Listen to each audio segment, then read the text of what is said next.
Bapa di surga, terima kasih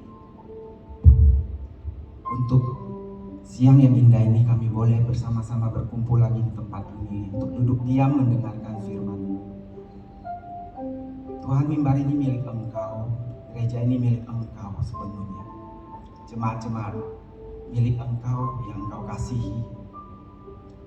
Dan kami rindu untuk mendengarkan suara-Mu hari ini. Suara-Mu yang meneduhkan kami, suara-Mu yang menenangkan kami, suara yang membawa damai sejahtera dan sukacita bagi kami. Suara-Mu yang mengarahkan hidup kami, sehingga sesuai dengan apa yang Kau kehendaki buat hidup kami di sini masing-masing. Terima kasih Tuhan, kami sungguh mengucap syukur. Urapi bibir hamba-Mu ini untuk menyampaikan apa yang menjadi isi hati-Mu. Engkau sendiri yang menyampaikan, Roh Kudus sendiri yang menyampaikan di hati umat-Mu, jemaat-Mu di sini. Apa yang harus kami lakukan, apa yang harus kami kerjakan di tahun yang baru ini. Terima kasih Tuhan. Saat ini kami siap untuk menerima firman-Mu. Kita semua yang percaya dan siap mendengarkan firman Tuhan, kita katakan sama-sama, amin. Silakan duduk Bapak Ibu Saudara yang terkasih. Bapak Ibu Saudara yang terkasih, dalam kesempatan ini saya ucapkan selamat tahun baru 2024 ya. Semoga saya berdoa semoga tahun yang baru ini kita semakin mendekat kepadanya dan juga kehendak Tuhan senantiasa bisa kita capai dalam hidup ini. Amin. Bapak Ibu Saudara, belasan tahun yang lalu saat masih menjadi konsultan properti, beberapa kali saya mendapatkan proyek di Bali ini, ya di pulau ini. Jadi developer besar itu memiliki tanah yang luas dan dia meminta kita untuk melakukan studi. Kira-kira di atas tanahnya itu cocok untuk dibangun properti apa? Ya, apakah dibangun shopping mall, pusat perbelanjaan, ataukah dibangun hotel, atau dibangun kompleks villa, ya, atau dibangun super blok. Ya, super blok itu istilah properti untuk satu kawasan yang terdiri dari berbagai macam properti, ya. Jadi mungkin gabungan ada shopping mall, pusat perbelanjaan, di atasnya ada hotel, kemudian di sampingnya mungkin ada perumahan atau di sampingnya ada kompleks villa contohnya. Nah, jadi pada saat itu saya dan rekan saya harus terbang ke Bali untuk meninjau tanah tersebut dan melakukan survei mengenai potensi pengembangan di tanah tersebut. Nah, kami mengunjungi begitu banyak hotel-hotel, kawasan-kawasan yang ada di Bali ini dan juga berbincang-bincang dengan para pengelola properti untuk mengetahui kira-kira potensi pengembangan di kawasan tersebut. Nah, saat itu saya ingat kawasan Umalas dan Canggu itu masih relatif sepi Bapak Ibu Saudara. Yang ada hanya hotel-hotel atau penginapan yang kelas menengah saja yang untuk ditinggali oleh para peselancar. Ya, jadi banyak peselancar yang memang mereka tinggal bukan 1-2 hari tapi berbulan-bulan karena mereka suka bermain selancar di Pantai Canggu. Pantainya punya ombak yang sangat menantang untuk mereka bermain selancar. Jadi pada saat itu masih sepi dan kemudian dalam waktu beberapa tahun, boom, tiba-tiba kawasan Canggu itu menjadi kawasan yang mungkin bisa dikatakan kawasan paling mahal ya saat ini di Pulau Bali ini. Nah, banyak properti villa-villa itu bermunculan ya selama beberapa tahun ini.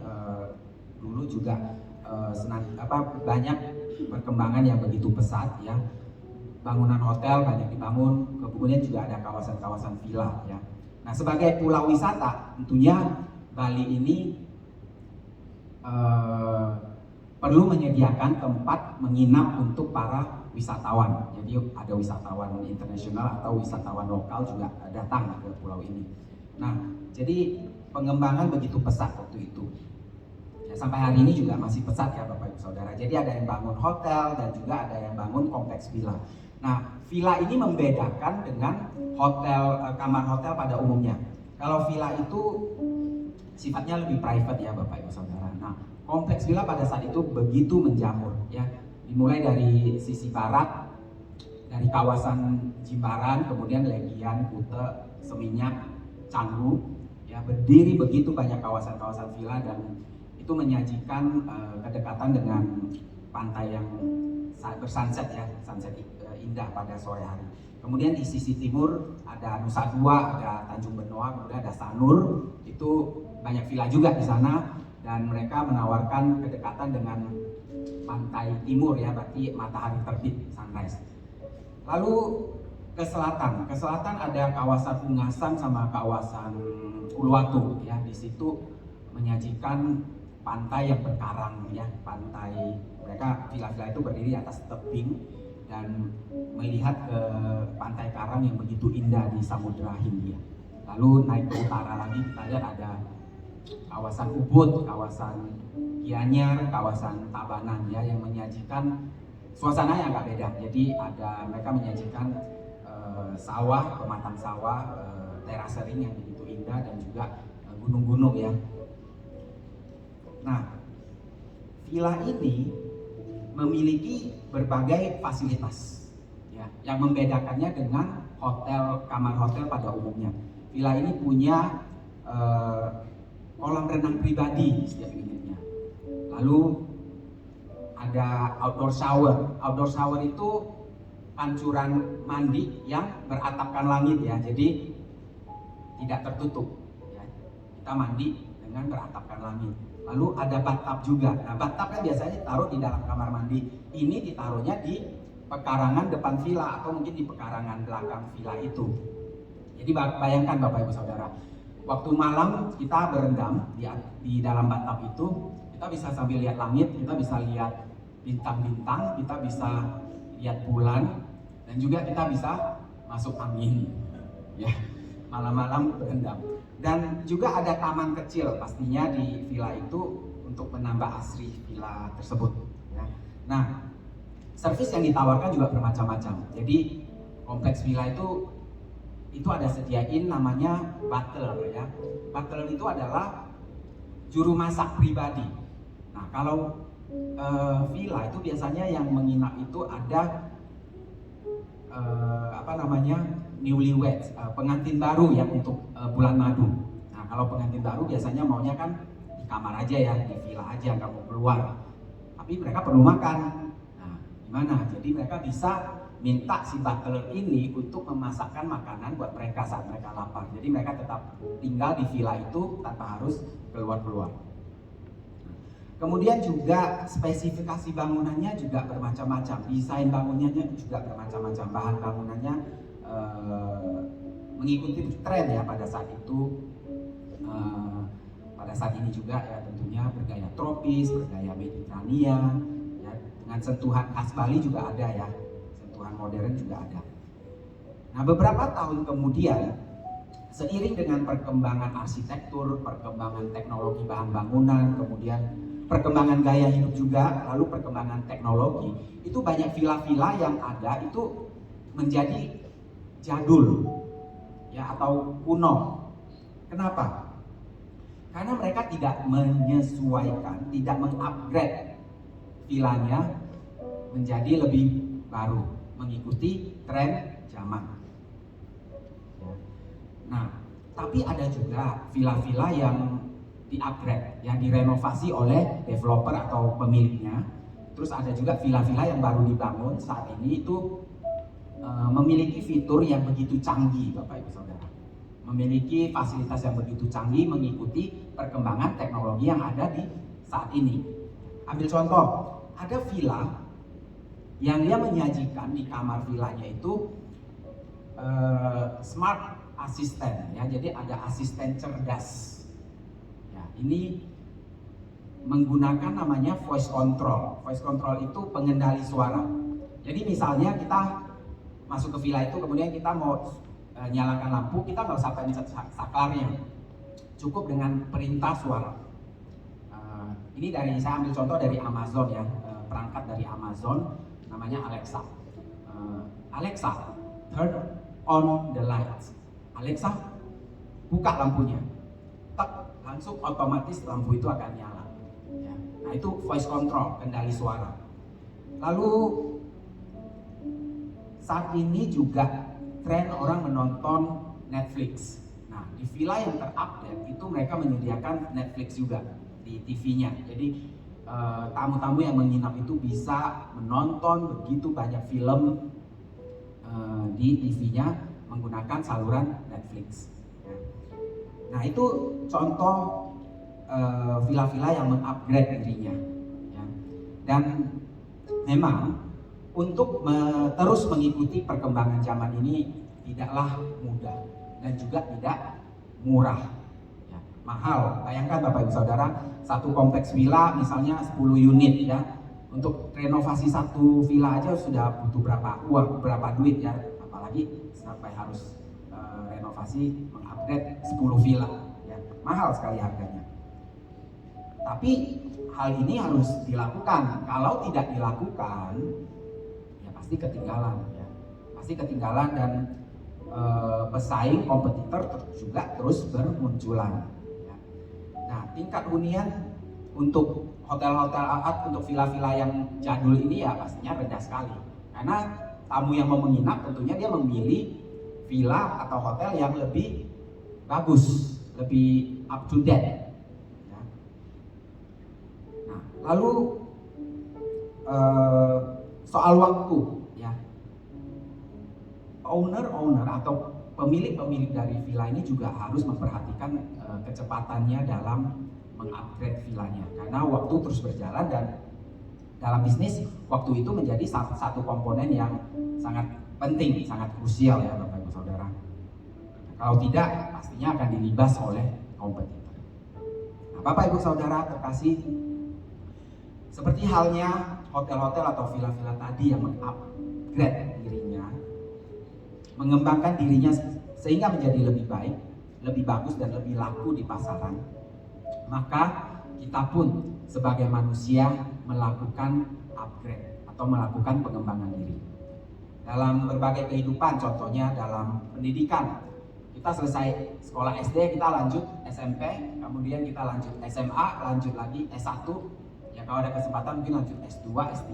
Itu adalah bentuk pengembangan diri ya. Lalu dalam bidang bekerja, nah tentunya kita mengejar ya karir supaya kita memiliki perkembangan juga dari karirnya yang mungkin level staff bisa meningkat menjadi supervisor, menjadi manager, menjadi GM, kemudian menjadi direktur dan sebagainya. Ya, itu bidang karir.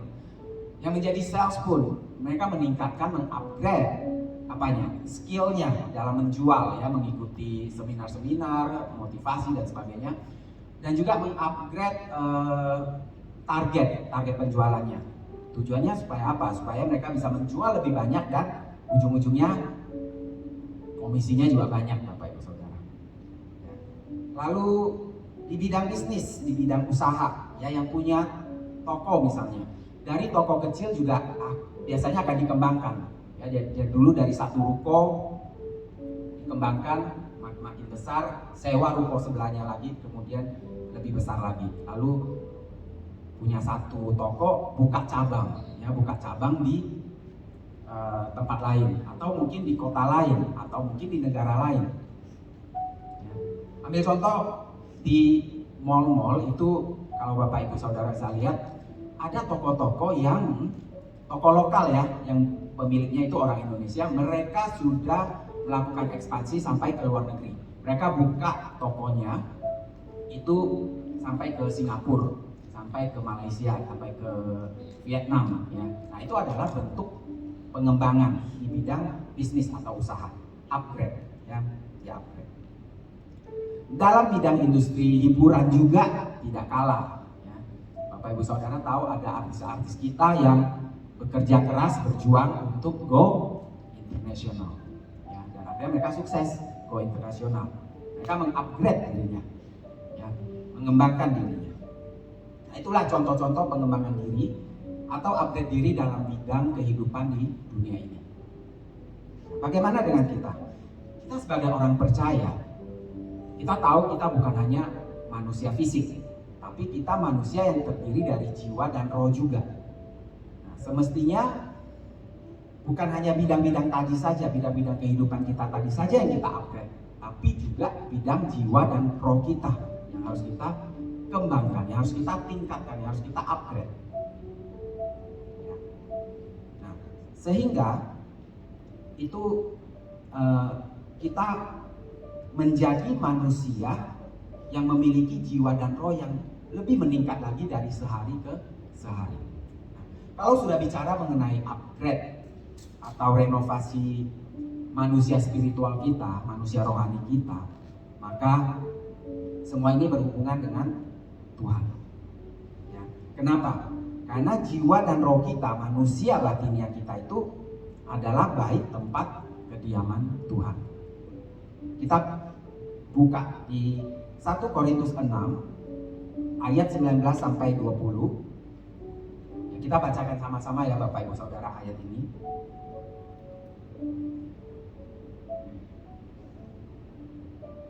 1 Korintus 6 ayat 19 sampai 20. Ini bisa ditampilkan. Oke, 3, 2, 1. Atau tidak tahukah kamu bahwa tubuhmu adalah bait Roh Kudus yang diam di dalam kamu, Roh Kudus yang kamu peroleh dari Allah, dan bahwa kamu bukan milik kamu sendiri. Sebab kamu telah dibeli dan harganya telah lunas dibayar. Karena itu muliakanlah Allah dengan tubuhmu. Amin.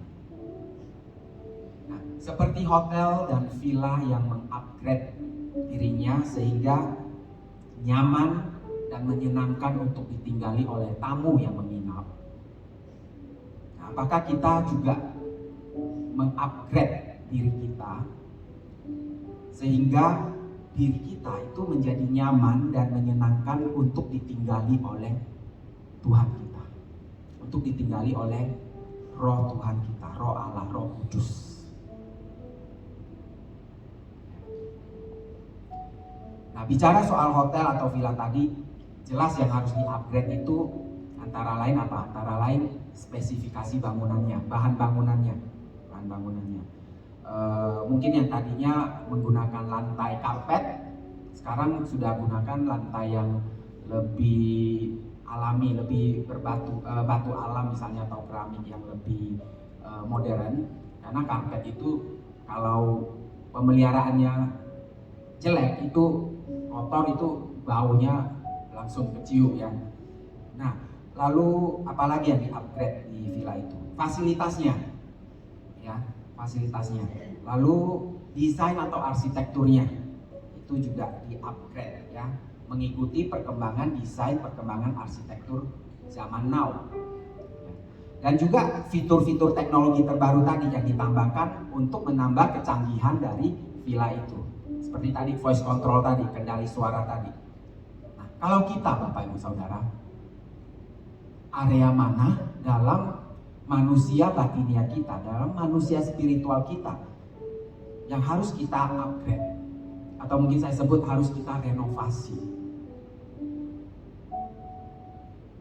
Nah, tentunya pertanyaan ini hanya bisa dijawab oleh masing-masing dari kita. Ya.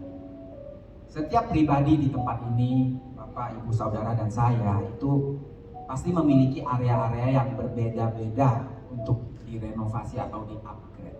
Ya, mungkin juga ada yang sama, ya, bergumul dalam persoalan atau hal yang sama. Nah, saya berdoa Roh Kudus membantu kita menyelidiki area-area dalam diri kita masing-masing. Nah, mari kita cek masing-masing, Bapak, Ibu, Saudara. Lewat lagu ini kita minta Roh Kudus, mungkin Tuhan berbicara buat kita masing-masing, area mana yang harus kita garap dalam kehidupan kita. Ya. Tuhan menyelidiki jalan hidupku, Dia tahu bila ku duduk atau berdiri, Dia mengerti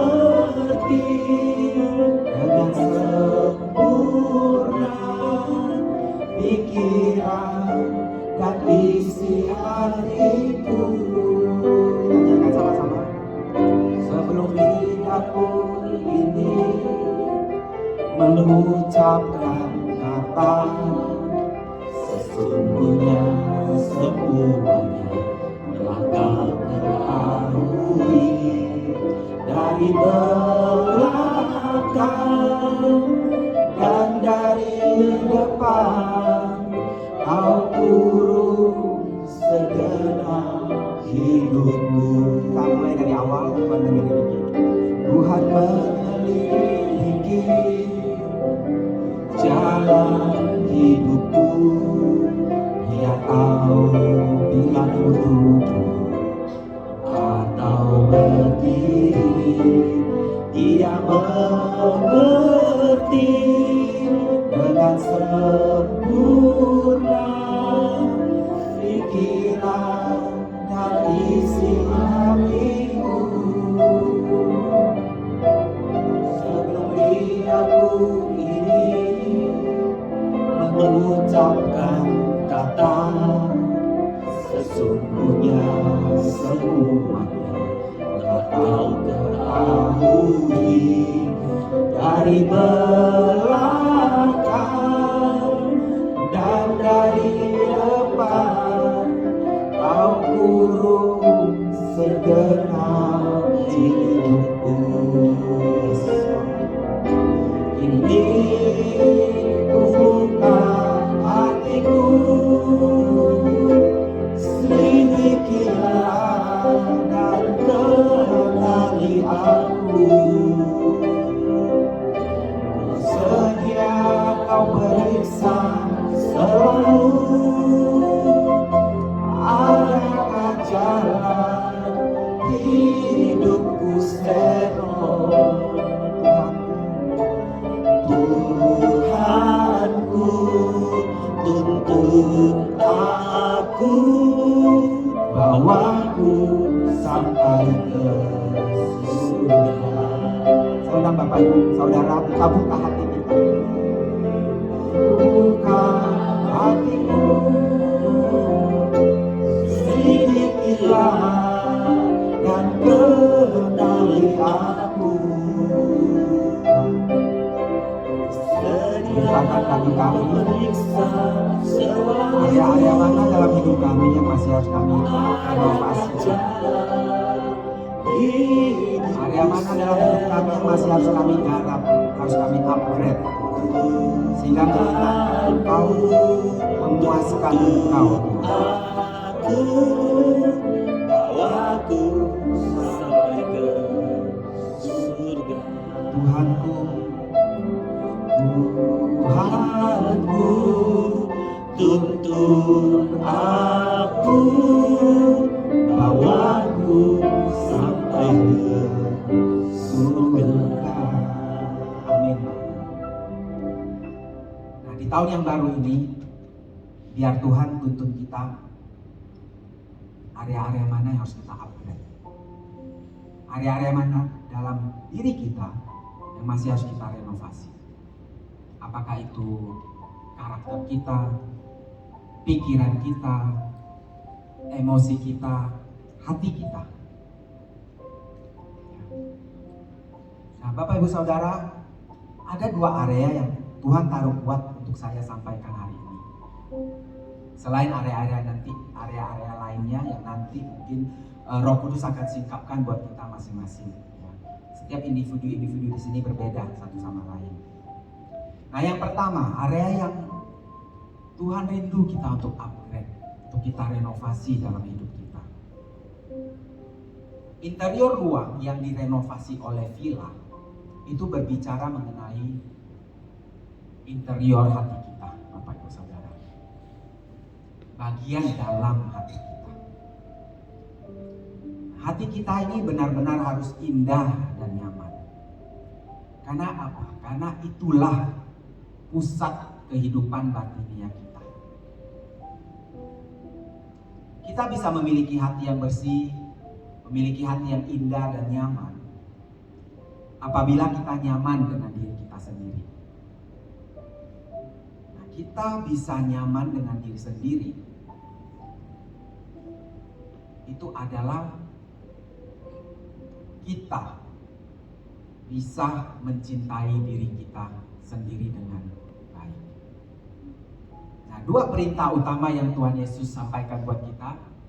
Yang pertama, kasihilah Tuhan Allahmu dengan segenap hatimu, segenap jiwamu, dan segenap akal budimu. Dan yang kedua, kasihilah sesamamu manusia. Ada lanjutannya, seperti engkau mengasihi dirimu sendiri. Nah, ini biasanya luput dari perhatian kita. Kita biasanya fokus mengasihi Tuhan lalu mengasihi sesama, ya, memberikan bantuan, memberikan sumbangan buat sesama kita, mengasihi sesama kita. Tapi kadang kita lupa untuk mengasihi diri kita sendiri. Kita lupa untuk mencintai diri kita sendiri. Matius 22 ayat 39 katakan, kasihilah sesamamu manusia seperti engkau mengasihi dirimu sendiri. Nah, artinya apa Bapak Ibu Saudara? Artinya kalau kita tidak bisa mencintai diri kita sendiri, sulit buat kita untuk bisa mencintai sesama kita. Apabila kita tidak nyaman dengan diri kita sendiri, sulit kita untuk bisa nyaman dengan sesama kita, dengan orang-orang sekitar kita. Nah, mencintai diri sendiri itu meliputi apa saja? Mencintai diri sendiri itu termasuk merawat diri dengan baik, Bapak Ibu Saudara. Merawat tubuh jasmani kita, merawat jiwa dan roh kita dengan baik. Merawat jasmani kita, kita masukkan makanan dan minuman yang sehat dan yang baik buat tubuh kita. Nah, itu bentuk cinta pada diri sendiri. Ya. Lalu kita tidak memasukkan makanan-makanan atau minuman, ya walaupun enak-enak ya biasanya, yang berbahaya buat kesehatan kita. Kalau kita masukkan makanan-makanan minuman yang berbahaya, yang tidak baik untuk kesehatan kita, ya berarti kita nggak terlalu sayang dengan diri kita nggak terlalu sayang dengan tubuh kita. Lalu untuk jiwa dan roh kita, apakah kita masukkan nilai-nilai, kita masukkan tontonan-tontonan, bacaan-bacaan yang sehat buat jiwa kita, buat pikiran kita, buat hati kita? Atau kita masukkan tontonan yang tidak pantas, sehingga kita nggak sadar itu akan mengganggu jiwa kita, akan mengganggu otak kita, pikiran kita, hati kita, dan tentunya itu menyedihkan buat Tuhan. Nah, kalau kita perhatikan itu baik-baik, itu tanda kita mencintai diri kita, mencintai diri kita sendiri dengan baik. Nah, mencintai diri sendiri juga termasuk apa? Juga termasuk kita bisa menerima diri kita apa adanya dengan baik. Kita bisa menghargai diri kita sendiri dengan baik. Dan kita memiliki namanya keutuhan diri yang stabil.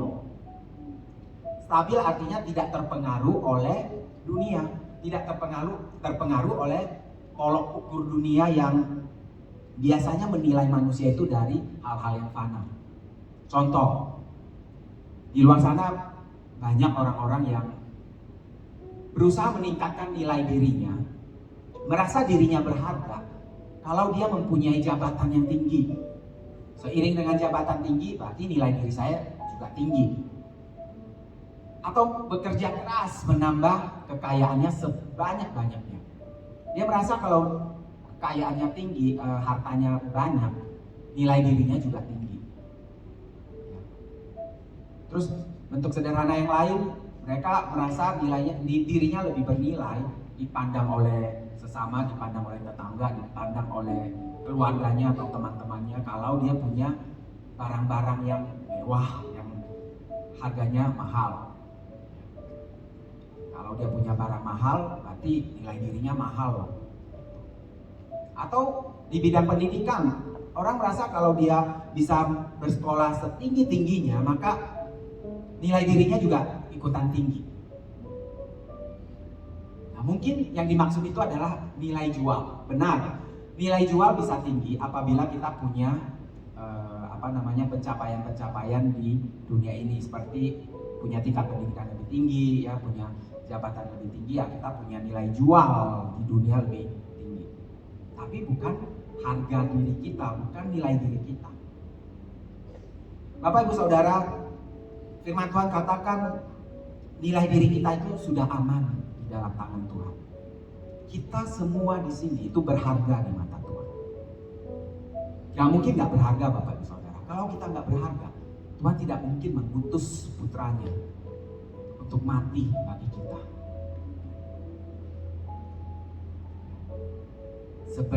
Bernilai diri kita itulah Tuhan melihat kita semua di sini. Amin. Nilai kita sudah aman di dalam tangan Tuhan. Tidak perlu lagi mencari di luar sana, ya. Jangan terpengaruh oleh ukuran nilai yang biasa dunia kenakan. Ya, tetangga punya mobil baru misalnya atau tas baru, aduh kepengen juga punya, supaya nilainya sama. Anggapannya dia begitu. Ya. Mari kita cek masing-masing, ya. Apakah selama ini kita luput untuk mencintai diri kita sendiri? Apakah selama ini kita luput untuk menghargai diri kita sendiri? Apakah selama ini kita benar-benar paham, tahu, mengerti bahwa nilai kita itu berharga di mata Tuhan? Apakah selama ini kita masukkan hal-hal negatif atau hal-hal positif ke dalam tubuh dan jiwa kita? Itu yang pertama Bapak Ibu Saudara, area yang Tuhan taruh untuk kita bisa renovasi dalam hidup kita di tahun 2024 ini. Nah, kemudian area kedua. Area kedua bicara mengenai fasilitas atau teknologi yang ditambahkan ke dalam villa tadi, ya, villa yang saya jelaskan tadi, untuk memanjakan dan menyenangkan tamu-tamunya atau penghuninya.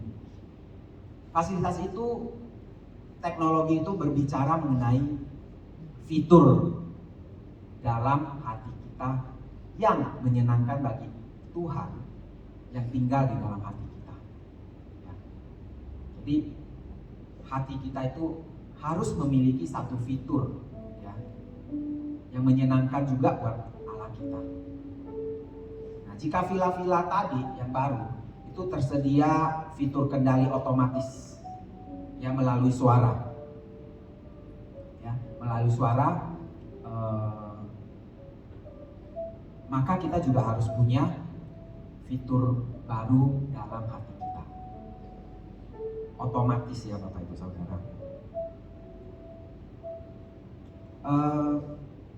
Fitur ini saya sebut sebagai fitur apa? Fitur yang harus kita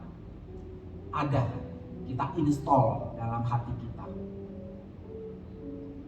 Fitur namanya fitur otomatis mengampuni. Dalam kehidupan kita berhubungan dengan banyak sesama. Di antara orang-orang atau sesama yang menyenangkan, pasti ada yang namanya sesama yang tidak menyenangkan. Orang-orang yang tidak menyenangkan inilah yang sering membuat kita bergumul, Bapak Ibu Saudara, dalam hati kita. Mudah bagi kita untuk mengasihi orang-orang yang menyenangkan bagi kita, orang-orang yang klop dengan kita, yang cocok dengan kita. Mudah. Bahkan saat mereka berbuat kesalahan, ya, kita dengan mudahnya mengerti dengan dia. Kita dengan mudahnya mengampuni lalu melupakan. Sudahlah, gak apa-apa gitu. Karena orang itu menyenangkan buat kita, orangnya cocok dengan kita, klop dengan kita. Tapi bagaimana dengan orang-orang yang tidak menyenangkan yang juga ada di sekitar kita? Orang yang tidak menyenangkan, atau saya sebut orang yang ciong dengan kita, yang ciong.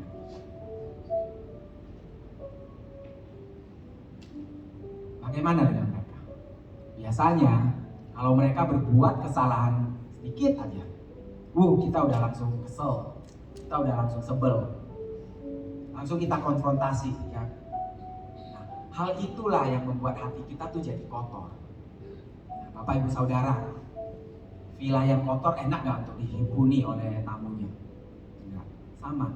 Hati kita, kalau hati kita kotor, Tuhan juga tidak nyaman untuk menghuni hati kita, untuk tinggal di hati kita.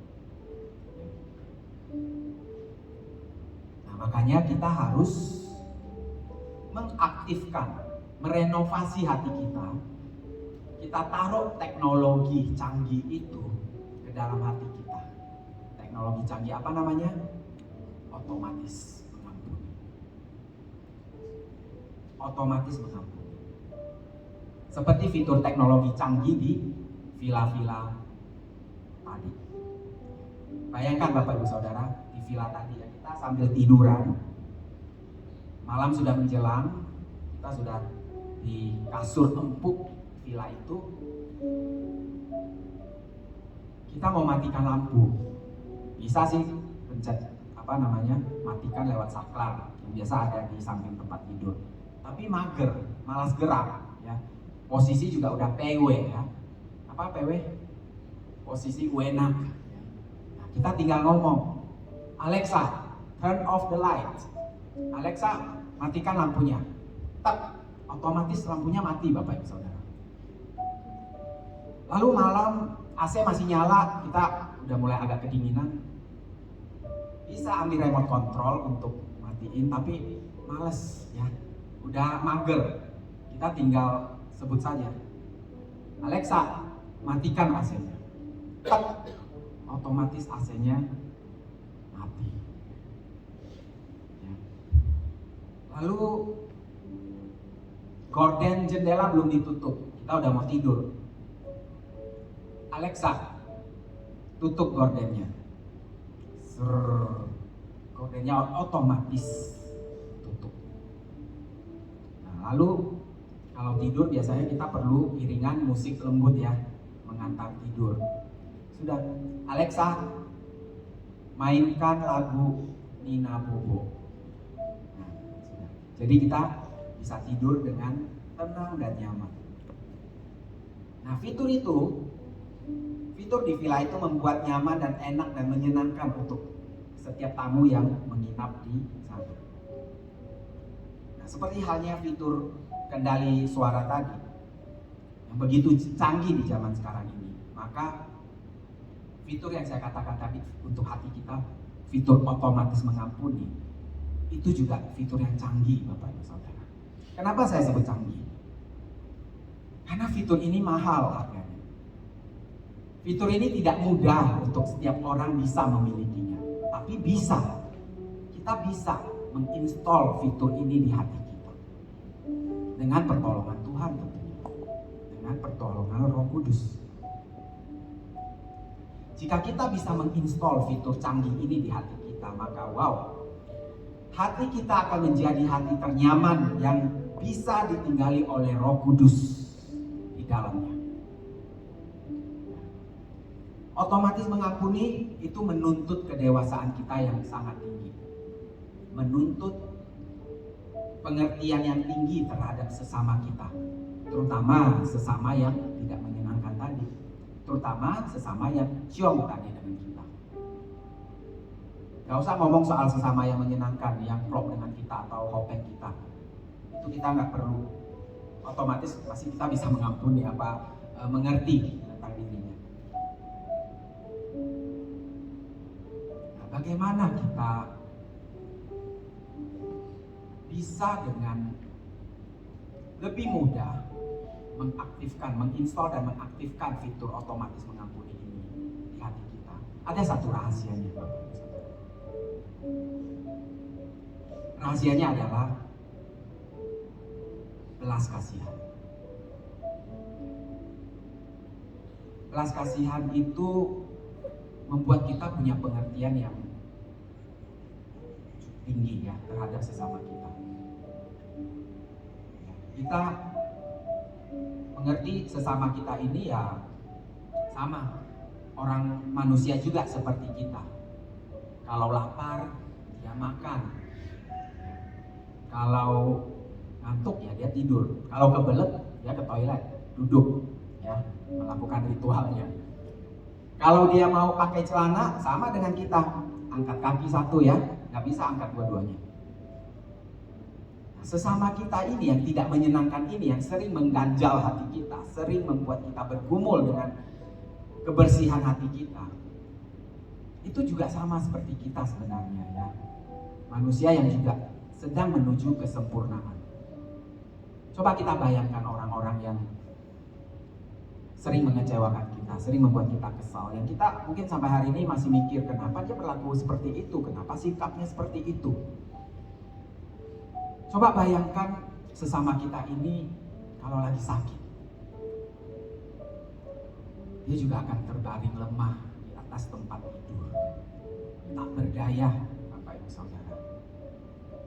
Nah, disitulah kita punya bayangan bagaimana kita berbelas kasihan kepada orang itu. Yaitu kuncinya Bapak Ibu Saudara, rahasianya untuk menolong kita lebih mengerti sesama kita. Kenakan yang namanya belas kasihan. Kenakan yang namanya belas kasihan itu. Ya mungkin masa lalunya juga buruk Bapak Ibu Saudara, sehingga dia menjadi produk sekarang ya. Kita semua ini adalah produk masa lalu kita ya. Mungkin masa lalunya dia mengalami broken home, sehingga akhirnya tumbuh dewasa dan menjadi pribadi yang belum matang ya. Atau mungkin dia pada hari itu dia melakukan kesalahan terhadap kita, dia sedang mengalami hal yang buruk ya. Dia sedang mengalami satu masalah yang begitu pelik, sehingga tanpa sengaja dia melakukan hal itu kepada kita. Fitur otomatis mengampuni ini menuntut pengertian kita yang tinggi terhadap sesama kita. Kita menjadi lebih mengerti akan sesama kita, dan kita menjadi tidak cepat emosi. Tetapi dengan pertimbangan yang bijaksana, kita bisa melihat dan bereaksi pada sesama kita itu dengan model kasih kerajaan Allah. Belas kasihan itu bukan hanya bagi orang-orang miskin misalnya. Ya, kita kasihan sama orang miskin yang untuk makan aja susah. Ya. Biasa kita bantu dia, ya kita berikan pertolongan buat orang-orang miskin itu. Tapi belas kasihan itu juga bagi orang-orang yang mengecewakan kita, orang-orang yang tidak menyenangkan bagi kita. Mereka juga butuh belas kasihan dan pengampunan kita, Bapak Ibu Saudara. Nah, kalau kita tidak bisa mengampuni, kita mengisi diri kita dengan namanya kekecewaan, kita mengisi diri kita dengan kepahitan. Nah, kembali ke area pertama tadi, kalau kita memasukkan kepahitan, kekecewaan dalam jiwa kita, artinya kita tidak mengasihi diri kita sendiri. Kenapa? Karena itu akan menekan jiwa kita, itu akan merenggut sukacita dan damai sejahtera kita. Nah, itu artinya kita tidak mengasihi diri kita sendiri. Itu termasuk apa yang kita masukkan dalam jiwa kita, itu harus kita perhatikan baik-baik. Termasuk kekecewaan, kekesalan, kepahitan yang kita masukkan ke dalam jiwa kita. Jangan. Kita pakai fitur otomatis mengampuni itu.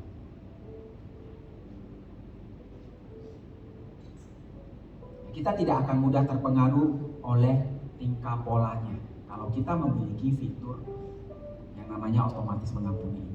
Kita memiliki fitur yang namanya belas kasihan. Tapi kita punya ketetapan hati yang teguh bahwa kita adalah manusia-manusia berhati mulia. Kita memiliki fitur otomatis mengampuni yang dimana kita memiliki karakter Kristus yang mampu dengan anggunnya, Bapak Ibu Saudara. Dengan anggunnya, kita manusia-manusia berhati mulia. Kita dengan anggunnya dapat mengampuni kesalahan-kesalahan dari sesama kita itu. Amin. Nah, hal ini memang tidak mudah dan mahal harga yang harus kita bayar Seperti halnya tadi, operator atau owner atau pemilik dari villa-villa tadi, untuk dia mengupgrade, merenovasi villanya, itu dia butuh biaya yang sangat besar.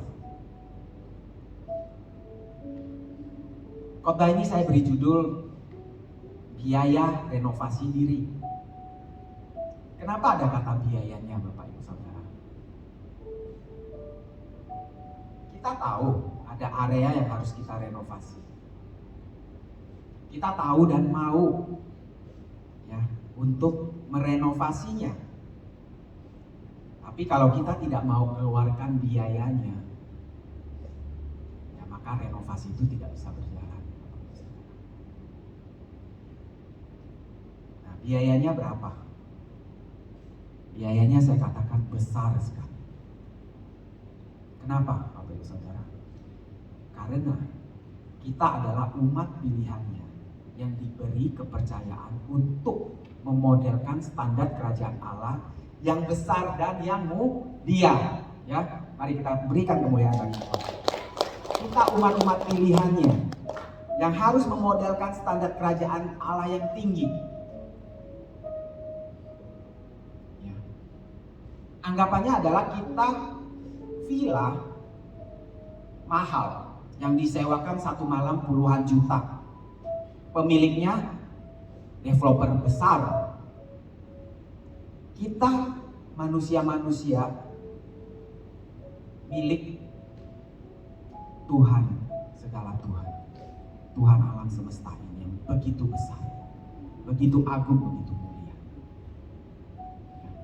Villa yang disewakan puluhan juta satu malam, biaya renovasinya tentu besar sekali.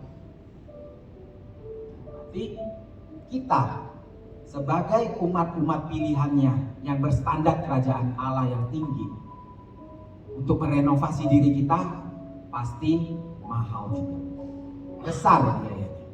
Lukas 9 ayat 23. Kita baca sama-sama Bapak Ibu Saudara, Lukas 9 ayat 23.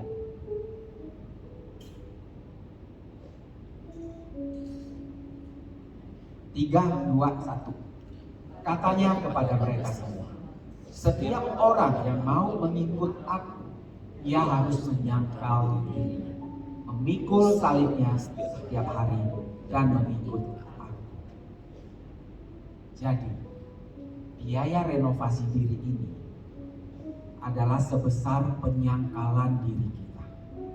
Biayanya adalah seberat salib yang harus kita pikul. Untuk bisa merenovasi diri kita harus sangkal diri. Untuk bisa mengampuni orang yang bersalah pada kita, kita harus terminate, harus akhiri gengsi kita, rasa superioritas kita. Ya. Biasanya kita kesal sama orang yang mungkin karena kita merasa diri kita superior, lebih tinggi dari dia. Kita hancurkan itu. Hancurkan rasa superioritas kita. Kita sama semua di mata Tuhan. Amin. Jadi Galatia 5 ayat 24 juga katakan, salibkan daging dengan segala hawa nafsu dan keinginannya. Nah, daging ini juga meliputi gengsi kita, ya. Ingin dipandang lebih tinggi oleh sesama. Yaitu yang harus kita salibkan, harus kita buang, ya, hawa nafsu keinginan itu. Nah, kita hidup berpacu dengan waktu. Kita dibayangi oleh perkembangan zaman yang semakin jahat, Bapak Ibu Saudara. Nah, oleh karena itu, betapa penting dan urgentnya bagi kita untuk segera lakukan renovasi diri kita masing-masing. Kita tingkatkan kualitas manusia rohani dan manusia jasmani kita. Jangan sampai kita dilibas oleh kompetitor. Sama halnya tadi, villa-villa, kalau dia tidak berbenah, kalau tidak melakukan upgrade, tidak melakukan renovasi, dia bisa dilibas oleh kompetitor developer lain. Nah, jangan sampai kita dilibas oleh kompetitor kita. Kompetitor apa? Kompetitor kita? Kompetitor kita adalah kompetitor dunia atau perkembangan zaman. Biarlah ini menjadi proyek kita di tahun yang baru ini, Bapak Ibu Saudara, proyek renovasi. Ya. Proyek renovasi diri di tahun 2024. Saya berdoa Tuhan turut bekerja dalam proyek renovasi kita ini. Amin. Bagi kemuliaan Allah. Tuhan lihat kerinduan kita. Kita tahu, kita mau ada area-area yang kita renovasi dan kita upgrade. Dan kita juga mau ya keluarkan biayanya, biaya renovasi. Roh Kudus akan tuntun kita dalam seluruh kebenaran yang membuat kita semakin indah baginya. Amin. Ya, mari kita bangkit berdiri. Kita nyanyikan lagu ini, Bapak Ibu Saudara. Saya undang WL dan Simon.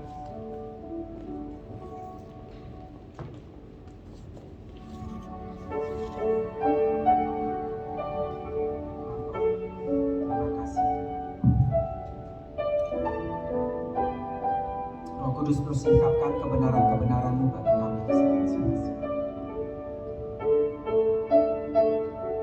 Kita nyanyikan sama-sama, Bapak Ibu Saudara.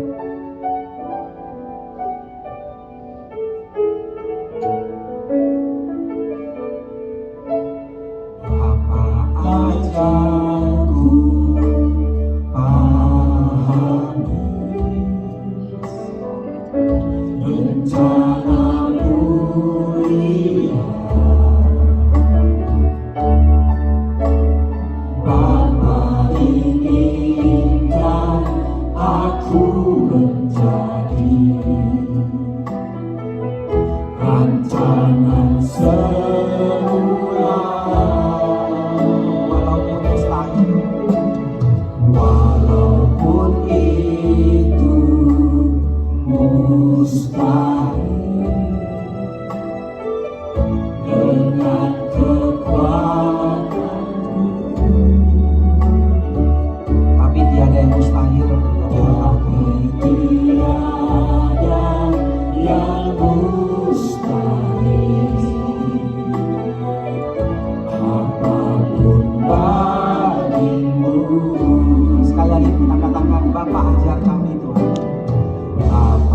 Dalam seluruh